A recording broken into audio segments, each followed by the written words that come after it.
क्या आपने कभी सोचा है कि जिस चीज़ का यूज़ आप रोज़ करते हैं वो एक्चुअली काम कैसे करती है? टू बी एक्यूरेट, क्या आपने कभी ये सोचा है कि आपके कंप्यूटर्स और लैपटॉप्स में बिना वायर्स के नेट कैसे चलता है? तो इसी का जवाब हम जानेंगे आज के इस वीडियो में। मैं हूं Shubham Gupta and you guys are watching the trending take.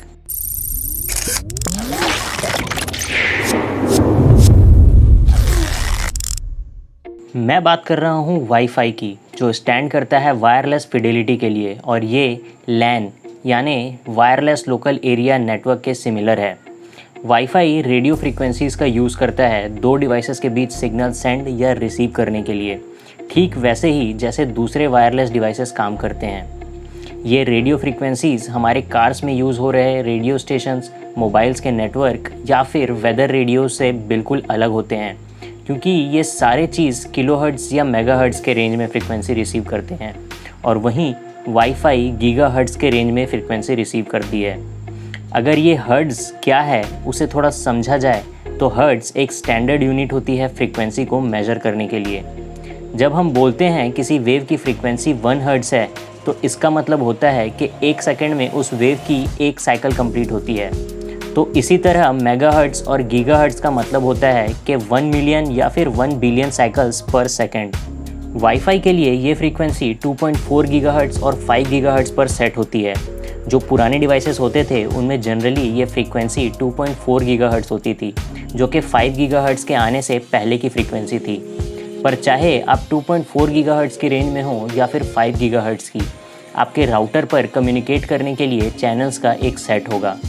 ये चैनल्स एक दूसरे से थोड़ी अलग अलग फ्रीक्वेंसी के होते हैं, और ये एक ही एरिया में कई सारे राउटर्स को बिना हैवी ट्रैफिक के कम्युनिकेट करने में हेल्प करते हैं। आपने नोटिस किया होगा कि वाईफाई से कनेक्ट होने पर आपको चैनल्स सेट करने की ज़रूरत नहीं पड़ती। ऐसा इसलिए क्योंकि आपके डिवाइसेस ऑटोमेटिकली एप्रोप्रिएट चैनल्स पर सेट हो जाते हैं जब भी आप अपने राउटर या वाईफाई को ऑन करते हैं। जनरली 2.4 गीगाहर्ट्ज़ में 12 और 5 गीगाहर्ट्ज़ में 30 चैनल्स के आसपास होते हैं, पर ये चीज़ डिपेंड करती है कि आप कौन सी कंट्री में हैं।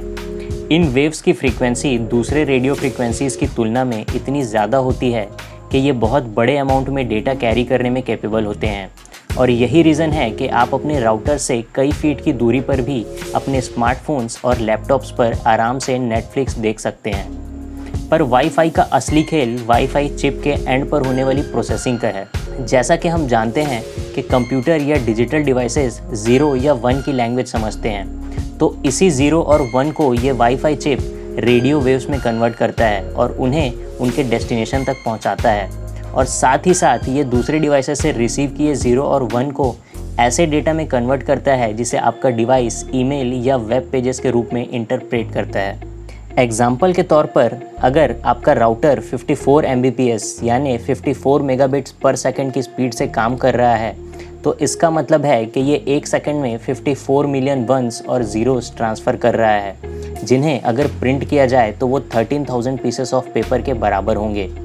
तो अगर ओवरऑल देखा जाए तो जब आप अपना लैपटॉप यूज़ कर रहे होते हैं तो आपका सारा इंटरनेट ट्रैफिक 0 और 1 में कन्वर्ट हो जाता है, जिसे आपके डिवाइस के वायरलेस चिप को सेंड किया जाता है।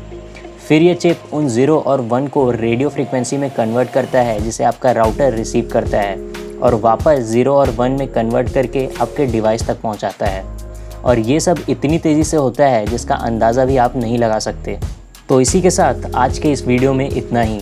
अगर आपको ये वीडियो अच्छा लगा हो तो इसे लाइक करें, शेयर करें और सब्सक्राइब करें हमारे चैनल द ट्रेंडिंग टेक को, और लेटेस्ट वीडियोस के अपडेट्स के लिए बेल आइकन को प्रेस करें। आप हमें फेसबुक और इंस्टाग्राम पर भी फॉलो कर सकते हैं।